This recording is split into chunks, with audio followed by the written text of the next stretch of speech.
ที่ได้เกิดมาพบน้องคนงามโสภาแม่นคนนี่นาขอจองในใจฟ้าคงลิขิตให้สองเฮาเกิดมาคู่กันให้เป็นของกันและกันคงพอสวรรค์เป็นผู้ส่งมาถึงตอนนี้โอ้คนดีกลับมาเปลี่ยนใจลืมสัญญาที่เคยให้ไว้น้องมีคนใหม่เหตุใดลงคอแทงหลังหักอกสองมือเธอมีดเอาไว้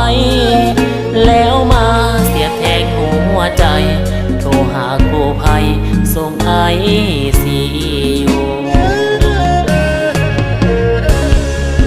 หัวใจเป็นอัมพา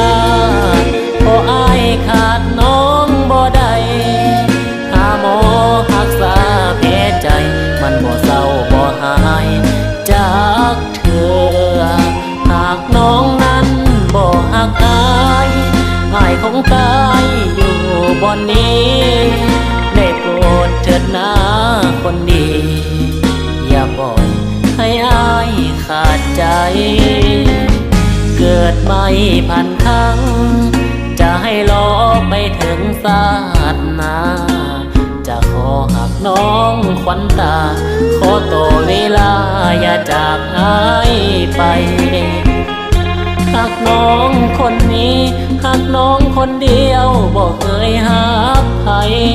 สุดขั้วของหัวใจบ่อยากเหลือไว้หักไผศาสนา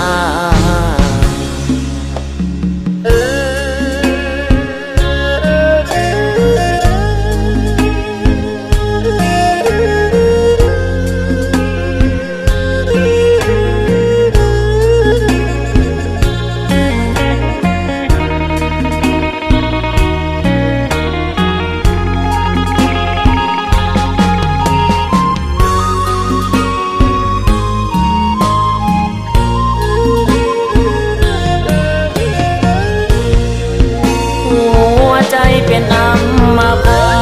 ตเพราะอ้ายขาดน้องบ่ได้หาหมอรักษาแผลใจมันบ่เศร้าบ่หายจากเธอหากน้องนั้นบ่หักอ้ายคงตายอยู่บ่อนนี้ได้โปรดเถิดนะคนดีอย่าปล่อยให้อ้ายขาดใจเกิดไม่พันครั้งจะให้รอไปถึงศาสนาจะขอหักน้องขวัญตาขอต่อเวลาอย่าจากอ้ายไป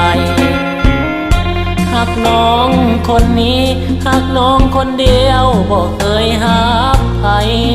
สุดขั้วของหัวใจบ่อยากเหลือไว้หักไผศาสนาสุดขั้วของหัวใจบ่อยากเหลือไว้หักไผศาสนา